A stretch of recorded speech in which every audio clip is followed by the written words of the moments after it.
nyakubahwa Chairman banyakubahwa muteraniye hanga mu nzego zinyuranye natwe twifuje kubaramutsa kandi tubasangiza urugendo rw'ubuzima dufite kandi turimo ndagendera kuba tubanjirije cyane cyane by'umwihariko nk'abayobozi bacu aho bavuga bati icyo uri cyo n'icyo urimo kandi ubona gifasha uko bakubona n'ibyo ukora wihisha kugira ngo bishobore kubaka u Rwanda rw'ejo aho duhora twifuriza urubyiruko ngo ruzagire ikirenge mu cyacu biri mu byatumye rero mfata umwanya wo kwandika ndetse ndangije kwandika numvisha ari amahire kuko b'abanyamerika baje bashaka iby'ikinyarwanda ariko ngiye narabiteguye nteganya ikinyarwanda igihugu cyacu nicyo kiza mbere iki gitabo cy'igiswahili muri East Africa nteganya igitabo cy'igifaransa bavuga igifaransa hanze n'igihugu cy'ubufaransa nteganya n'igitabo cy'icyongereza ndebye Amerika ubwongereza n'ibindi bihugu bivuga ku minsi iri imbere kuko nta murongo nakase tusongera tunagihindure no mu cy'abashinwa cyangwa se Abarabu bose tugerageze kwibasangiza kuko ibikorwa dukora ntabwo dufite umupaka utuma tutabisangiza isi yose muri rusange cyane cyane ko umukuru wacu w'igihugu icyerekezo 2050 naho umunyarwanda azaba azenguruka ku isi yose ukamubona mu ngendo ye mu ijambo avuga mu bikorwa akora uwo ari we ukabona ko ari umunyarwanda mu mvugo ye ukabona ko ari umunyarwanda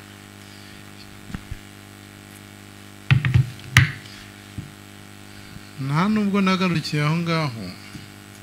naranditse ariko n'ubu ngubu iki cyo ni cy'urugendo rwanjye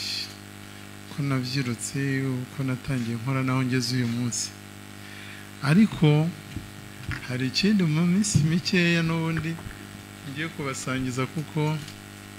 naje kumenya ko ishingiro ku isi ry'imibereho n'ubuhinzi n'ubworozi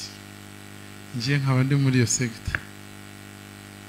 kandi noneho n'icyatumye ntinyuka kucyandika nanone nuko muri kino gihe cya covid twese tuzi twahuye nayo ntabwo yatworoheye yadutwaye abantu idindiza isi yose ariko hari itangazo ryasohotse ngo inzego zose ku isi yose zisabwa korohereza abahinzi n'aborozi ndetse n'abanyenganda bakora ibikomoka ku buhinzi n'ubworozi noneho nanjye ndasesengura nsanga ya sector ndimo mbikora kuko ni ishingiro ry'ubuzima ni ishingiro ry'ubukungu ubu nateguye igitabo nzabagezaho mu minsi mikeya kandi ko mbikora n'ibyo nandika ubushize twigeze kuhangaho dusangira ijambo bavuga ati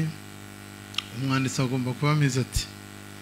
umwanditsi byaba byiza afite ibyo yandika azi ibyo yandika kandi yanisuzumye ko yandika n'ibyo ashoboye ngiye ku bijyaniranye n'ubuhinzi n'ubworozi ndi umuhinzi mworozi ariko kubera ko udashaka kwihara no kwikubira nkazirikana ko isi ihoraho ariko abantu bagenda basimburana niyo mpamvu nashinze College Fondation Sina Gerard irerero rya rwa rubyiruko b'abana kuko kugeza ubu mpera muri nursery primary na secondary yose nkayirangiza ndetse nkanongereraho n'impano za buri wese hari abakuze n'abatoya nabyo mbifitemo kuko iyo nagiye mu mipira na atletisme na acrobacy n'ibindi byose no gushakisha icyatuma afasha uwavutse uri ku isi kugira ngo turwanye inzara turwanye ubushomeri ture ko twubaka urubyiruko niyo mpamvu rero no muri iryo shuri harimo ubuhinzi n'ubworozi ndetse n'abasangize n'icyo gitabo kandi bizaza naho tuganisha kugira ngo umuhinzi n'umworozi uko umukuru w'igihugu yabahesheje agaciro n'ubundi bazajya bahinga barabyize abantu bere kubona ko umuntu udafite akazi ngo ni umuhinzi ye kubyitirira cyangwa avuga ngo guhinga no kurangiza umuhango kandi twese ariho dushingiye. Niyo mpamvu rero iyo nzira mwese dufatanije, kandi ndabizi ko ubufatanye bwacu ari kwiyubakira igihugu tukiyubakira isi, naho umuhinzi azayahinga yarabyize. Ya mafaranga bavuga ngo bari muri banki akamenya kujya gusaba iyo nguzanyo cyangwa agategura umushinga anabisobanukiwe. Uyu munsi rero guhinga by'amabura kindi ngo nuko nta kintu ufite, nta n'uwamurenganya, ubwo ni ku isi nyine yavutse, ariko turimo kugenda tuyidevelop, kandi natwe ntabwo isi yadusize. Tuzi neza ko nta nubwo barenga duhinga, turi hafi rwose, turimo turajyana n'isi. Imiyoborere myiza turabikesha amakuru w'igihugu cyacu mu ngenda tworoherezamo kuzenguruka hirya no hino kugira ngo natwe tugire ibyo duhindura. Ntabwo rero nasoza muri aka kanya mbahaye ibyo ndandika nuko nanabishyize mu bikorwa kandi mbishyira mu bikorwa. Uyu munsi umunyarwanda wagira abajya gusura hanze cyangwa se n'abadusura n'abandi bitabo n'abaje mu nama agataha adatanya akabanga nta kintu yabajyanye. Rwose ibyo niyo tubizirikanye rwose, agashya akarusho byose ni iby'abanyarwanda by'umwihariko twe dukora. Niyo mpamvu mparanira ko dukomeza kubihindura, tubyongerera agaciro, dukomereza aho biri. Reka nze nkuhinira ahangaha icyo gusa nibuka kubasangiza, hari icyo gitabo kindi nacyo kibatera amatsiko, ariko mureke kumenya ngo Dr. Sina Gerard w'Irurindo turamuzi, yakoze tumubona, igitabo tuzaba turakireba. Uyu munsi nuri hano wese ni yihangane yigore, ndamwihanganisha kuko icyo kintu cyo kuvuga ngo kubera ko muzi ngo ni bya bindi nyine turabizi. Ndiko ndabibabwira, nigeze kujya mu ntara turiye saratonero kugira ngo twakire abayobozi baze kudusura, kudufungurira, bohereza baza kuturebera, barareba ahantu baraza gusura, arangije aragenda atanga ibukuru nyine minisitiri agomba gusura, ngo ni bya bindi by'udushya two kwa Sina, ngo hariho nta kintu abonyemo. Kandi yabivuze, nari ndyamanye invitation yo mu Bwongereza nshimira ko nagize innovation ku muzabibu n'inkoramo na divayi.